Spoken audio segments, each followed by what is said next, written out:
해보겠습니다. 통치의 복을 누리는 삶과 신앙이 됩시다. 통치의 복을 누리는 삶과 신앙이 됩시다. 통치의 복을 누리며 삽시다. 통치의 복을 누리며 삽시다. 네, 오늘 말씀의 유지가 되겠습니다. 먼저 오늘 복된 주일 맞이해서 감사한 마음으로 예배를 드리는 모든 성도님들, 하늘의 신령한 은혜와 함께 이 땅의 기름진 솟아나는 복이 좀 더 넉넉해서 힘든 시절이지만 얼굴에 미소가 끊어지지 않는 삶이 되기를 예수 그리스도의 이름으로 축원합니다. 3월 중순을 향해 달려가는 주일입니다. 참 빨리 지나가고요.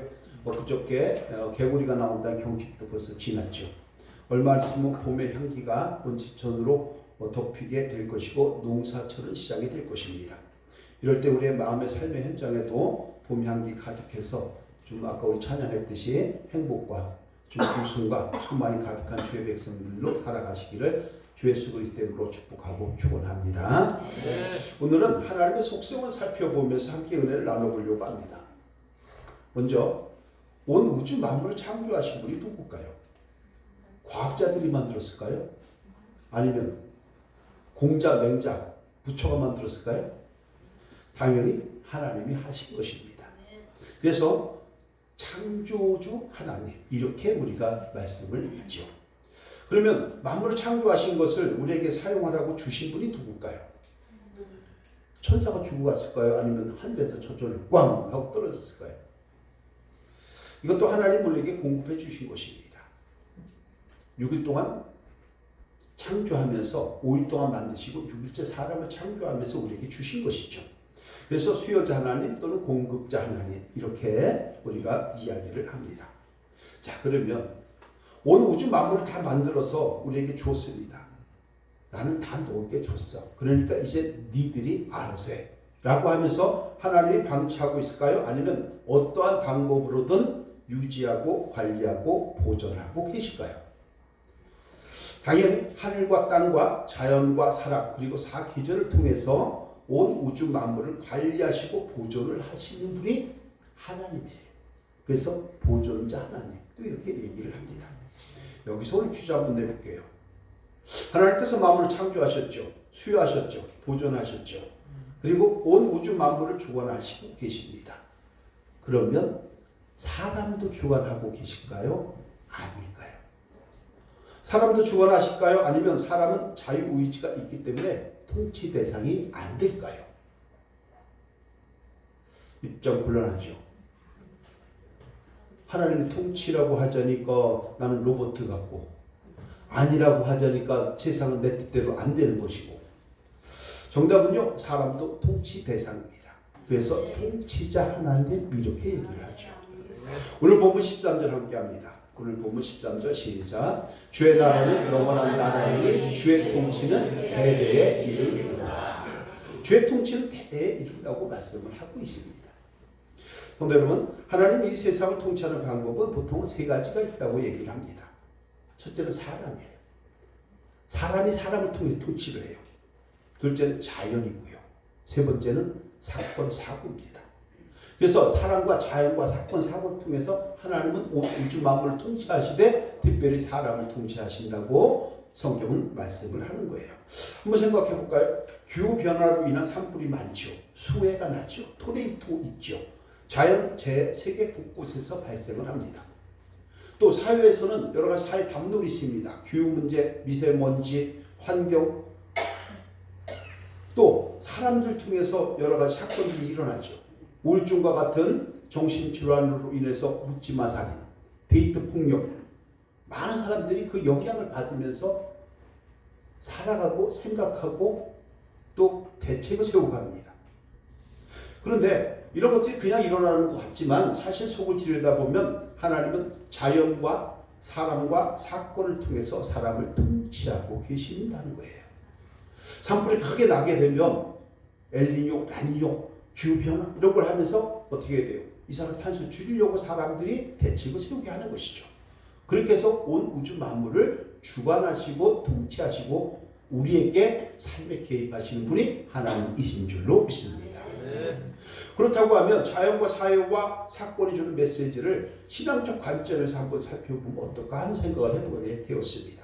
여러 가지가 있겠지만 무엇보다도 사람의 힘과 능력은 물론이고 그 어떤 과학의 힘으로 또한 우리의 능력으로도 한계에 봉착할 때가 너무나도 많다는 것을 우리는 인정하지 않을 수가 없습니다. 그래서 하나님이 개입하지 않으면 온 우주는 물론이고 지구촌 역시 그야말로 엉망진창이 되고 말 것입니다.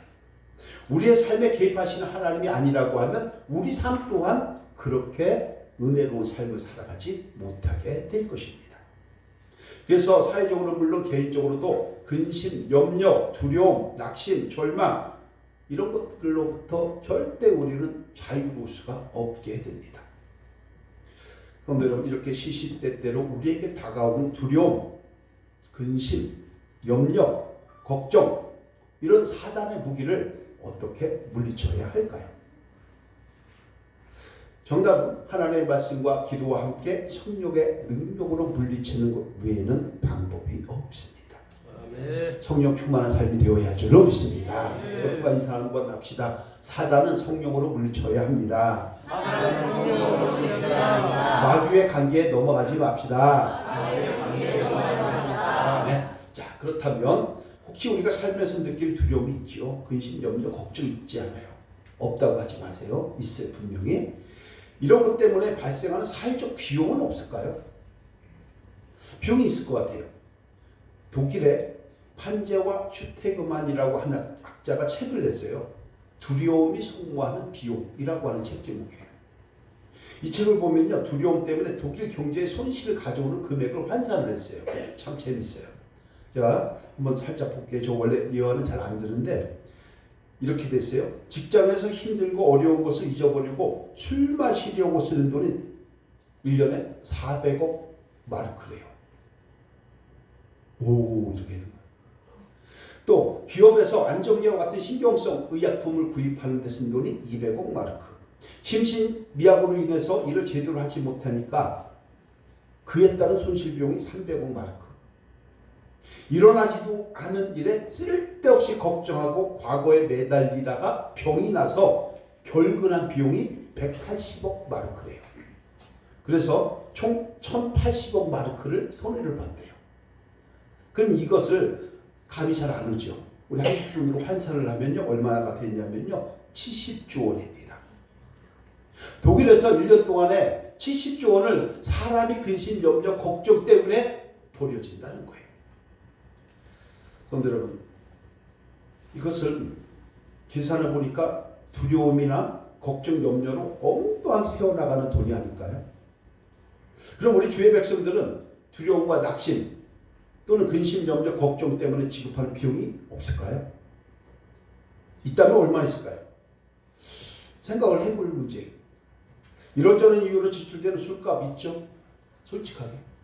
안주값 있죠? 약값 있죠? 해장국 있죠? 해장국 값. 일 못한 값 있죠? 담배값 있죠? 화풀이한 있죠? 컨디션 값. 숙취 해소 값. 엄청나게 많아요.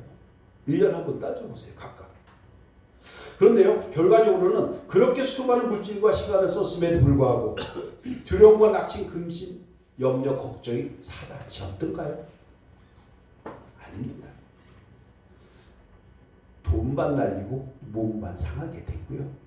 마음만 괜히 들떠 있습니다. 그래서 우리를 사랑하시는 하나님께서 이렇게 말씀을 합니다. 이사야 41장 10절입니다. 함께합니다. 시작. 두려워 말라. 내가 너와 함께하리라. 놀라지 말라. 나는 내 하나님이 됨이라. 내가 너를 구세하리라. 참으로 너를 도와주리라. 참으로 나의 의로운 손으로 너를 돌리리라.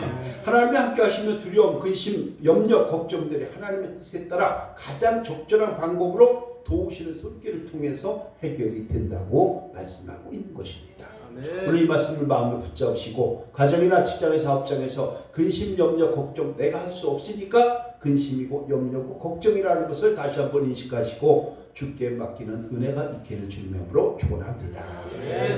그래서 하나님과 함께하는 것이 복일까요, 아닐까요? 하나님과 함께하는 게 복이에요. 시편 73편 28절에서 이렇게 말씀을 하죠. 함께할게요. 시작. 하나님께 가까이 함이 누구에게 복이라고요? 내게 복이라는 거예요. 내게 복. 그렇다고 하면 내게 어떤 복을 주실까요? 그냥 막연하게 그냥 주실까요? 하나님 그런 분 아니에요. 디테일한 하나님이에요. 시편 91편 10절에서 14절에서 16절까지 이런 복을 주신다고 말씀을 합니다. 함께 하겠습니다. 시작. 하나님이 이르시되 그가 나를 사랑한즉 내가 그를 건지리라. 그가 내 이름을 안즉 내가 그를 높이리라. 그가 내게 간구하리니 내가 그에게 응답하리라. 그들이 환난 당할 때에 내가 그와 함께하여 그를 건지고 영화롭게 하리라. 내가 그를 장수하게 함으로 그를 만족하게 하며 나의 구원을 그에게 보이리라 하시도다. 삶의 여정에서 만나는 힘듦, 환난 이랬을 때 안 써도 되는 돈을 쓸 것이 아니라 하나님을 가까이 하면 건져주시고 높여주시고 응답해 주셔서 구원의 복을 주시는 줄 믿습니다. 힘들 때 쓸게요. 세상으로 가서 푸집으로 가는 것이 아니라 교회에 와서 기도하는 저와 여러분이 되어야 할 줄 믿습니다. 힘들 때 죄 정도가 상의하시기를 바랍니다. 그런데 여러분 하나님이 개입하시고 주관하시면 그렇다면 왜 무엇 때문에 문제가 해결될까요? 무엇 때문에 건져지고 높여지고 응답이 될까요? 하나님은요 온 우주 만물을 통치하시는 창조주이지만 우리의 삶을 주관하시는 통치자이시기 때문인 거예요. 함께합니다. 하나님은 우리의 삶을 주관하시는 통치자입니다. 그렇습니다. 통치자. 이거를 라틴어로는 구베르나트로 이렇게 얘기를 하는데 바꿔 얘기하면 큰 배의 키라고 얘기해요. 큰 함정의 키. 이것을 구베르나트로 이렇게 얘기를 하는 건데요. 예레미야 10장 23절에서는 이렇게 얘기를 하지요. 함께 해볼까요? 시작. 여호와여 내가 알거니와 사람의 길이 자신에게 있지 아니하니 걸음을 지도함이 걷는 자에게 있지 아니하니이다. 내 걸음인데 내가 안 된다는 거예요. 가다가 괜히 넘어질까요? 안 넘어져요. 우리 마음 같은. 근데 우리 가다가 불불이 걸려 넘어질 때가 너무 많은 것 아니겠어요? 잠언서 16장 9절 잘 외우시는 말씀이죠. 함께 할게요. 시작. 사람이 마음으로 자기의 길을 계획할지라도 그의 걸음을 인도하시는 여호와시니라. 우리가 아무리 무엇인가를 해보려고 하고 그 어떤 것을 목적을 세워가지고 최선을 다한다 할지라도 하나님께서 뜻을 정하지 아니하시면 세상의 그 어떤 것도 내 것이 될 수 없습니다. 이루어질 수 없습니다. 함께합니다. 때를 따라 도우시는 하나님의 손길을 사모합시다. 하나님께서 정하시면 되지만 정하지 않으면 안 되는 거예요. 그래서 하나님 뜻하시면 이루시고 이루시면 하나님의 선한 뜻이라고 우리는 이야기를 할 것입니다. 여러분 힘들고 어려울 때일수록 또 마음에 낙심하고 힘든 것이 있어서 절망감이 온다 할지라도 세상적인 방법으로 비용을 지출하면서 쓸 것이 아니라 먼저 하나님 앞에 간구하고 주께 가까이 할 때 건져주시고 높여주시고 응답해 주시는 하나님의 사랑의 손길이 있는 줄로 믿으시고 때를 따라 도는 손길을 사모하시기를 주님의 이름으로 축복합니다. 자, 그럼 오늘 두 번째 퀴즈 한번 내볼게요. 그럼 우리는 통치를 받는데 언제부터 언제까지 주의 통치를 받는 대상이 될까요? 제가 퀴즈 내볼게요. 1, 2, 3, 4번 사지선다형으로 1번 평상시는 내 멋대로 살다가 일이 꼬일 때만 통치를 받는다. 될까요? 안 될까요? 둘째, 처음부터 통치를 받지 않는다. 세 번째, 죽을 때까지만 받는다. 넷째, 지금 여기는 물론 죽은 후에도 통치를 받게 된다. 정답은 뭐죠? 3번 아니에요? 3번? 죽으면 끝나는 거 아닌가요? 4번. 확실히 여기 수준이 좀 있어요. 성도 여러분, 지금은 물론이고요. 개인적인 종말이라고 하는 죽음 후에도 낙원과 음부를 거쳐서 천국과 지옥으로 갈라지는 최후의 심판 때와 그 이후에도 영원히 통치를 받게 됩니다. 이것이 우리 그리스도인들의 엄청난 축복이요. 그리스도인들의 엄청난 자긍이 되는 겁니다. 그래서 믿음의 사람들에게는 생명의 부활이고 믿지 않는 사람들에게는 심판의 부활이다라고 성경은 말씀을 하는 것입니다. 자, 이것을 본문에서 이렇게 얘기를 하는 것이죠. 13절 다시 한번 합니다. 시작. 13절 다시 한번 시작. 주의 나라는 영원한 나라이니 주의 통치는 대대에 이르리로다. 아멘. 그래서 오늘은 주의 나라에서 주의 통치를 받는 주의 백성들이 무슨 복을 어떻게 누리기에 하나님께 영광을 올리는 것인지 한번 살펴보면서 은혜를 나눠보려고 하는 것입니다. 첫 번째가요, 넘어지는 자를 붙드시고 비굴한 자를 일으키시는 복을 누리게 된다는 거예요. 참 대단한 축복인데요. 14절 함께 할게요. 시작. 여호와께서는 모든 넘어지는 자들을 붙드시며 비굴한 자들을 일으키시는도다. 아멘. 넘어진다는 것은 히브리어로 하노플립이라는 말인데 이건 뭐냐면요, 자기 힘으로 계속 걸어갈 수 없는 것 얘기예요. 이걸 바꿔 얘기하면 인생이 무거운 짐 때문에 억눌려서 피곤한 자, 누군가의 도움이 필요한 자를 우리는 넘어진 자들이라고 얘기를 하는 거예요. 저와 여러분 때로는 힘이 있을 때가 있지만 에너지가 고갈되어서 번아웃될 때도 있어요. 소진될 때도 있어요. 그럴 때 일어나기가 힘듭니다. 그러면 몸살이 옵니다. 뭐가 오죠? 몸살? 그러면 따라서 오는 게 몸살 약을 먹는 거죠. 그런대로 마찬가지예요. 이럴 때 하나님께서 도와주신다고 하면 우리는 얼마든지 붙들어 주시기 때문에 일어날 수 있는 줄로 믿습니다. 바로 그런 얘기를 하는 거죠. 비굴한 자, 어디 가서 싸바싸바하는 자는 얘기하는 것이 아니고 이것은 소위 말해서 내 힘으로 어떻게 할 수 없는 자, 이것들을 얘기하는 거예요. 그리고 붙들어 준다라는 말은 원래 소메크라고 말인데 지탱하여 준다라는 말이 되거든요. 그러니까 지탱하다. 이게 무슨 얘기냐면 인생의 시련이 있을 때, 사회적 책임이 있을 때, 가장의 책무 등으로 인해서 정신적으로 억눌려 있는 사람, 이런 사람들이 비굴한 자라고 얘기를 하는 거예요. 바꿔 얘기하면 삶의 무게가 너무 무거워서, 양 어깨가 너무 짓눌려서 정말 깃털 하나만 올려놔도 쓰러질 것 같은 상황에 있을 때조차 하나님께서는 우리를 붙잡아 주시고 인도해 주시고 지탱해 주시기 때문에 하나님을 가까이 하라고 성경은 말씀을 하는 것입니다. 그것이 성도에게 주어지는 엄청난 큰 은혜요 축복이라고 성경은 말씀을 하는 거예요. 그런데 여러분, 넘어진 자를 붙들어 주시고 인생에 지친 자들을 일으키시는 그러한 복을 누리는 주의 성도들이 되시기를 예수 그리스도의 이름으로 축원합니다. 그런데 여러분, 바로 우리가 그런 거죠. 우리는 사실 굉장히 눌려있는 자들이에요. 피곤한 자들이에요. 국제적으로 지금은 전쟁 등으로 인해서 많이 힘들죠. 유가가 많이 올라가 있죠. 금리 많이 올라가 있죠. 경제적으로, 심리적으로 우리는 엄청난 영향을 받고 있습니다. 지금 관세 정벽 때문에 굉장히 시끄럽죠. 국내적으로 탄핵 정국으로 인해서 심신이 필요합니다. 국민들 피로도가 이만저만이 아닙니다. 좌파, 우파, 대파, 쪽파 이래갖고 4분 5절 되어 가고 있습니다.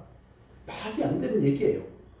이럴 때 우리의 심령과 육체와 사회적 삶의 현장을 붙들어 주시고 이렇게 세워주시고 다시 힘을 내서 앞으로 나갈 수 있도록 인도해 주시는 분이 바로 하나님, 통치자 하나님이라고 우리에게 말씀을 하는 거예요. 그런 하나님과 함께 하실 때에 우리는 십자가 능력을 덧입어서 직장에서, 사업장에서, 자영업자들 힘들고 어려울 때 이겨내는 놀라운 역사가 이루어지는 줄로 믿습니다. 힘들 때일수록, 어려운 때일수록 주님의 나라에서 주님의 통치를 받으시기를 예수 그리스도의 이름으로 부탁을 드립니다. 왜냐하면 그것이 주의 나라에서 주의 통치를 통해서 주의 성도가 누리는 엄청난 복과 은혜가 되기 때문입니다. 여호와께서는 모든 넘어지는 자들을 붙잡아 주셨고 힘들고 인생이 어려운 자들을 일으키시는 그 은혜가 있다는 걸 꼭 기억하시고 성도의 복을 포기하지 마시고 누리시는 저와 여러분 되시기를 주님의 이름으로 축원합니다. 자, 두 번째가요. 주를 앙망하는 자의 소원이 만족하도록 인도하시는 복을 누리게 된다고 성경은 말씀을 합니다. 15절인데요. 함께 하겠습니다. 모든 사람이 눈이 주를 앙망하오니 주는 때를 따라 그들에게 먹을 것을 주시며 손을 펴사 모든 생물의 소원을 만족하게 하시리이다. 두 가지가 나왔습니다. 때를 따라 그들에게 먹을 것을 주신다라고 얘기를 합니다. 이것은 무슨 얘기냐면 우리 삶에 필요한 일용의 양식은 하나님께서 가장 적절한 때 공급해 줄 거니 너무 염려하지 말고 그의 나라와 그 일을 먼저 구하라고 하는 하나님의 뜻을 다시 한번 생각하라는 것입니다. 저와 여러분들의 삶에서 먹을 것, 마실 것 이것만 우리 생각하는 분들이 있어요. 원초적인 본능이니까. 근데요, 하나님께서는 가장 적절하게, 가장 은혜롭게, 가장 좋은 방법으로 공급해 주신다는 걸 기억하시고 그 사랑을 좀 누릴 수 있고 좀 더 가치가 있고 좀 더 은혜로운 삶을 살아가는 저와 여러분이 되어야 할 줄로 믿습니다. 네. 또 하나는 모든 피조물이 생물 지구촌에 살아가는데 필요한 것들을 다 제공해 주시는 분이 하나님이라고 말씀을 하는 거예요. 모든 생물의 소원을 만족하게 한다. 생각해 보세요. 우리 밥 사 먹느냐고 돈 들어가지요. 음료수 사 먹느냐고 돈 들어가지요. 고기 사 먹느냐고 돈 들어가지요. 근데요, 정말 우리가 살아갈 때 필요한 것들이 뭐예요? 물, 공기, 산소, 에너지, 빛, 어둠. 어둠도 필요합니다. 어둠이 없으면요, 멜라토닌이 안 나와서 밤에 잠을 못 자요. 그러면 자가 면역 체계가 생기지가 않아요. 이런 것들이 필요해요. 근데 이거 돈 내요, 안 내요? 안 내요.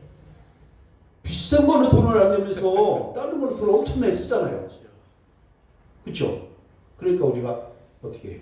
자각해봐야죠. 생각해봐야죠.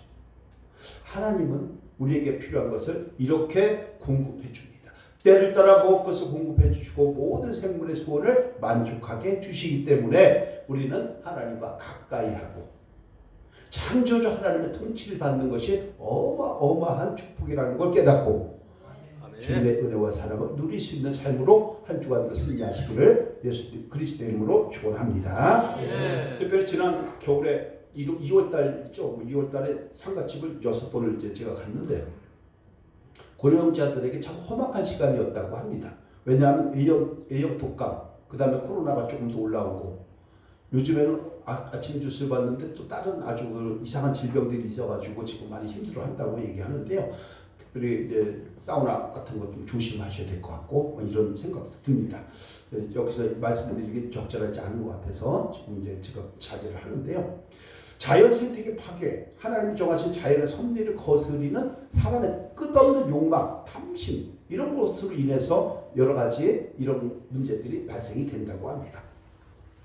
그런데 여러분 힘들고 어려울 때는요 일이 좀 잘 풀려나가고 좋은 일이 많을 때일수록 다른 곳을 눈을 돌려서 이상한 방향으로 가지 마시고 주님을 악망하는 저와 여러분이 되어야 할 줄로 믿습니다. 그럴 때 놀라운 하나님의 손길을 통해서 만족하게 해주는 하나님의 사랑이 있게 되는 거예요. 악망이라고 얘기하는 것은 바랄 앙자 바랄 날자니까 바라고 또 바라라 이 말씀을 하는 거예요.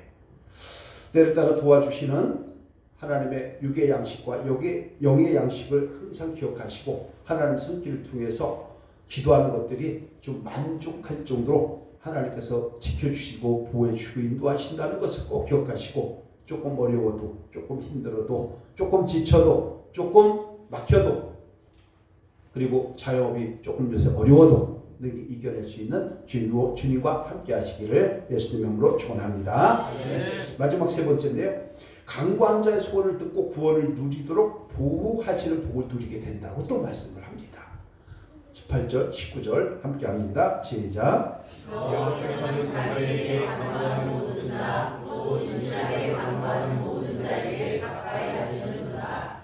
그는 자기를 경외하는 자들의 소원을 이루시며 또 그들의 부르심을 듣사 구원하시리로다. 여호와께서는 자기에게 강구하는 자, 강구하는 모든 자. 그런데 뭐라고 얘기했냐면 그 뒷말에 진실하게 강구하는 모든 자. 그러니까 형식적으로 하는 것을 하나님 받으시는 게 아닌 거예요. 진실한 마음으로, 진솔한 마음으로, 진실한 마음으로 주님 앞에 주여 나와왔습니다. 때로는 솔직하게 고백해도 되죠. 너무 힘듭니다. 하나님의 일 좀 하려고 하는데 이거 너무 건강이 안 따릅니다. 물질이 안 따릅니다. 시간이 안 됩니다. 라고 하면서 하나님 앞에 간구할 때에 하나님께서는 그 응답하시는 역사를 우리에게 베풀어 주시는 줄로 믿습니다. 그런데 여러분, 자 오늘 얘기하죠. 진실하게 간구하는 모든 자에게 어떻게 하신다고요? 가까이 하신다고 하셨습니다. 아까 우리 시편 78편에서 얘기했죠. 주께 가까이 하면 누구에게 복이라고요? 내게 복이라. 주님께서 가까이 하시면 내게 복이 올 수밖에 없는 거예요. 건져주시고 높여주시고 응답해 주시는 시편 91편의 말씀대로 저와 여러분의 삶의 현장에 하나님의 응답하심의 역사할 길을 예수 그리스도의 이름으로 축원합니다. 자, 이렇게 한번 생각해 볼 수 있어요. 근데 저도 그런 생각 그 전에 한번 해봤어요. 어떤 생각이냐면요. 하나님께서 우리를 잘 살펴보고 계시잖아요. 가까이 하고 계시잖아요. 그러면 필요한 때 양식이 있어야 된다는 걸 하나님이 아시잖아요. 또 삶에 문제가 있을 때 주님께서 지혜를 주셔야 한다는 걸 알고 계시잖아요. 우리가 건강이 없어서 건강하지 못해서 에너지가 없어서 하나님 일을 못한다고 할 때 건강 필요하다는 것을 하나님이 아시잖아요. 물질이 없어서 하나님 앞에 헌신하고 싶어도 못하다고 할 때에 물질이 필요한 걸 주께서 아시잖아요. 그러면 이제 거꾸로 우리의 머리도 하나까지도 다 세신 바 대신 하나님이 다 아시니까 그냥 주면 되잖아요. 그렇게 생각 안 해보셨어요? 나 필요합니다. 근데 내가 필요한 걸 우리가 자녀들이 필요할 때 먼저 보고 부모들이 공급해 주는 것처럼 공급해 주면 안 될까요? 근데 왜 기도하고 간구하라고 할까요? 왜 진솔한 마음으로 주님 앞에 나와서 간구하는 자에게 가까이 하신다고 말씀을 할까요? 왜냐하면요, 기도한다는 것은 하나님의 말씀에 순종하는 거기 때문에 그 순종을 보시는 줄로 믿습니다. 여리고성이 무너진 것을 하나님 기뻐하는 게 아닌 거예요. 여리고성을 무너뜨리기 위하여 그냥 말없이 7번 돌았던 그 백성들의 순종을 주님께서는 기뻐하시는 줄로 믿습니다. 그래서 순종하는 것은 주의 나라에서 주의 통치를 받는 주의 성도들의 책무요, 의무이기 때문입니다. 그리고 말씀을 합니다. 그럼에도 불구하고 너는 내게 와서 기도해야 할지니라. 하나님께서 순종을 보시는 거예요. 우리가 필요한 것을 모르시는 것이 아닌 겁니다. 그래서 기독교 강요에서는 이렇게 얘기를 하죠. 기도로 주 안에 있는 모든 보화를 캐내어서 네가 사용하라고 말씀을 하는 거예요. 내가 주는 게 아니라 기도를 통해서 주 안에 있는 모든 보화를 네가 캐내서 네가 사용하라. 이렇게 말씀을 하는 것인데 이것이 골로새서 2장 2절 3절에서 말씀을 하는 겁니다. 함께 할게요. 시작. 이웃으로 마음의 위안을 받고 사랑 안에서 연합하여 확실한 이해의 모든 구성함과 하나님의 비밀 그리스도를 깨닫게 하려니 하나님의 지혜와 지식의 모든 보화가 감추어져 있느니라. 아멘. 하나님의 비밀이 그리스도 안에 모든 것들이 다 있다는 거예요. 지혜와 지식과 모든 보화가 감추어져 있는데 그것을 캐내어서 칼빈의 말에 의하면 채굴하여 네가 사용하라. 어떻게 해요? 채굴하는 방법은 기도밖에 없다는 거예요. 기도로 채굴하여 사용하는 저와 여러분 되시기를 예수 그리스도의 이름으로 축원합니다. 그래서 저와 여러분들은 오늘 본문에서 얘기하는 것처럼 간절한 마음으로 간구하는 자와 여호와를 경외하는 자들에게 소원을 이루도록 응답해 주신다는 것을 꼭 기억하시고 삶에서의 구원을 누리도록 주님께서 기다리고 계시다는 것 기억하시고 주님을 사모하는 가운데 하나님께 영광 올릴 수 있는 우리 모두가 되어야 할 줄로 믿습니다. 여러분, 삶이 꼬이거나 힘들거나 어려운 산등성이를 넘어가야 할 때가 있습니다. 주님을 찾으시기 바랍니다. 간절한 마음으로 부르시고 간구하시기를 바랍니다. 그리고 형식적이 아니라 진실한 마음으로 주님 앞에 토하시기를 바랍니다. 하나님 우리가 처조한 그를 예면하지 아니하시고 반드시 응답하심으로 우리의 소원을 이루게 하시고 구원의 은총을 허락하여 주셔서 지금 여기에서부터 구주의 복을 누릴 수 있도록 주님께서 은혜를 베풀어 주시는 줄로 믿습니다. 그 은혜를 누릴 수 있는 저와 여러분들이 되어야 하는 것입니다. 성도 여러분, 하나님을 사랑하는 자는 다 보호해 준다는 거 기억하시면서 20절을 함께 하도록 하겠습니다. 20절 함께 합니다. 시작. 여호와께서 자기를 사랑하는 자들은 다 보호하시고 악인들은 다 멸하시리로다. 하나님을 사랑하는 자, 저 여러분들입니다. 하나님을 사랑하시고 하나님께 경배 올리기를 원하시는 자, 다 보호해 주시는 은혜가 있는 줄로 믿습니다. 여기서 보호한다는 것은 프로텍트라고 하는 말이에요. 무슨 얘기냐면 하나님께서 붙잡아 주시고 지켜주시는 거예요. 오늘까지 지켜주는 은혜가 충만한 줄로 믿습니다. 간단하게 우리 여기 강대천 집사님 얘기해도 될 것 같은데 우리 유병희 권사님이 자녀 둘째 아들이 육군 소령이잖아요. 포천에서 근무하잖아요. 포천에 엊그저께 폭탄 떨어져서 안 들었어요. 떨어졌어요. 근데요, 폭탄 떨어진 곳에서 500m 옆이 자녀들 집이에요. 피해갔어요. 그냥 된 건가요? 그냥 피해간 건가요? 하나님의 은혜인 줄로 믿습니다. 하나님의 은혜예요. 하나님께서 지켜주시는 거예요. 오늘날 별 없다고, 우리가 아무 일 없다고 당연한 거 아닙니다. 당연한 것이 아니라 하나님의 은혜인 줄로 믿습니다. 그래서 자기를 사랑하는 자들을 다 보호해 준다는 것을 마음에 새기시고 힘들고 지칠 때에 포기하고 낙심하고 손을 쭉 늘어뜨릴 것이 아니라 예배를 드리고 마음에 소망하는 것들 진실한 마음으로 간구하시고 그런 가운데에 부르짖는 기도를 통해서 구원의 복과 정을 누릴 수 있는 삶의 현장, 사업장, 직장, 특별히 사랑하는 자녀들 다 되기를 예수 그리스도의 이름으로 축원합니다. 그럴 때 우리는 이렇게 해야 합니다. 21절인데요. 시작. 내일이 여호와의 경외를 바라며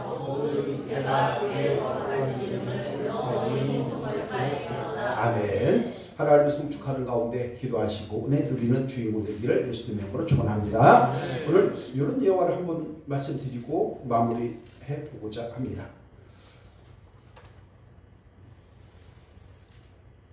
미국의 기독교 음악가 중에서 데니스 전이건이라고 하는 사람이 있어요. 데니스 전이건이라고 하는 사람이 있는데 이 사람이 교회 나가서 예배도 잘 드렸고요. 기도도 열심히 하고 찬양도 은혜롭게 하는 아주 진실한 교인이었습니다.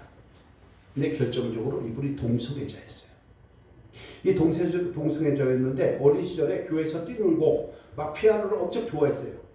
그래서 5살 때 화장실에 갔는데 성인 동성애자에게 성추행을 당합니다. 그래서 그 충격 때문에 잘못된 성적 취향을 가지게 되는 거예요. 그래서 동성애 늪에 빠지게 된 거예요. 항상 마음이 힘들고 괴롭고 두렵고 떨리는 그런 삶을 살아갈 수밖에 없었습니다. 근데 어느 날 교회 가서 기도하는데요. 목사님이 마음이 괴롭고 의지가 약해서 하나님의 손길이 필요한 사람은 양손을 좀 높이 들고 진솔한 마음으로 기도 한번 해봅시다. 이러면서 권면을 합니다.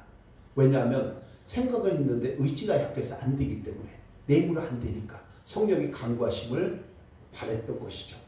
자, 그렇게 해서 기도하고 있는데 놀라운 성령의 역사가 일어납니다. 그래서 나도 동성애 끊을 수 있어. 성령의 역사는 될 거야. 라는 마음으로다가 엄청나게 되뇌게 되죠. 그리고 나서 이 청년은 마침내 하나님의 손길을 통해서 동성애로부터 탈출을 합니다. 구원의 의식을 누리게 된 거예요. 자, 그런 가운데서 아름다운 여인을 만났고 결혼을 하고 자녀를 출산해서 잘 살고 있습니다. 이 청년은 마음이 약하고 심령과 육신의 약한 자신을 채워주시고 강인함을 허락해서 악의 구렁에서 건져주시고 소원을 만족해 주시고 그리고 자기에게 힘과 꿈과 소망을 주었던 하나님을 찬양하면서 복음 성가를 만들었습니다. 그 만든 곡이 약할 때 강함 되시네 라고 하는 곡이에요. 우리 이 시간 찬양을 한번 하면서 오래간만에 우리 함께 은혜를 나눠보려고 합니다. 약할 때 강함 되시네. 이 찬양을 통해서 함께 은혜를 나누면서 우리도 할 수 있다는 그런 심정을 가지고 함께 은혜를 나누기를 주님의 이름으로 축복합니다. 네.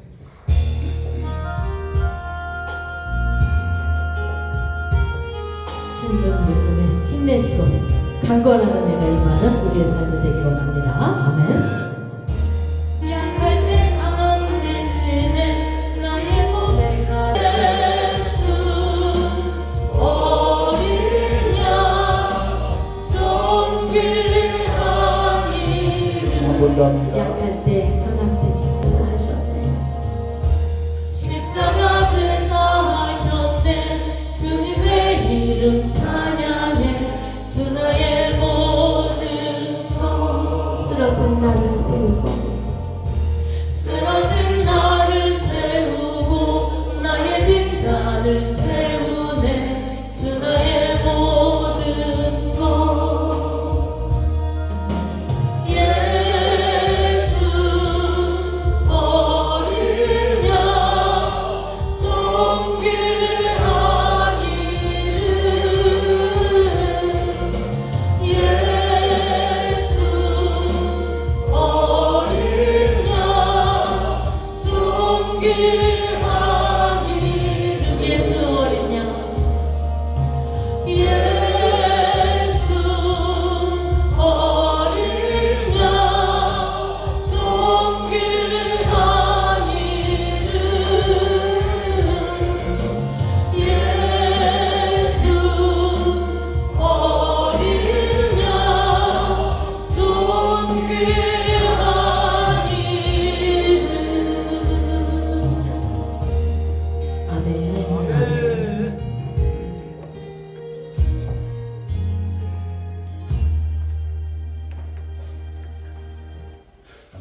고백할 때 강하게 인도하시고 통치하시는 주님을 사랑하고 찾으시고 누리시는 저와 여러분 다 되시기를 예수님 이름으로 축복합니다.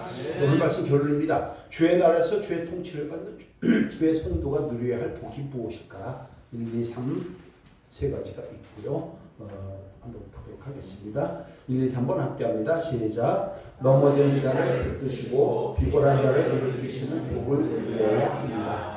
주를 경외하는 자의 소원을 만족하게 하시는 복을 누려야 합니다. 강구한 자의 소원을 듣고 구원을 누리도록 보호하시는 복을 누려야 합니다. 그럼 우리 어떻게 될까요? 이렇게 하면 좋을 것 같습니다. 시작. 주의 나라에서 주의 통치를 받고 누리는 주의 소득으로서 복을 누리며 사는 것을 인식하고 감사하는 가운데에 예배로, 기도로, 찬양으로, 헌신과 봉사로 섬김으로 하나님을 충족하며 영광을 높이 올려드리는 삶과 신앙이 되어야 합니다. 아멘. 그렇게 되기를 예수님 이름으로 축원합니다. 기도합니다. 하나님 감사합니다.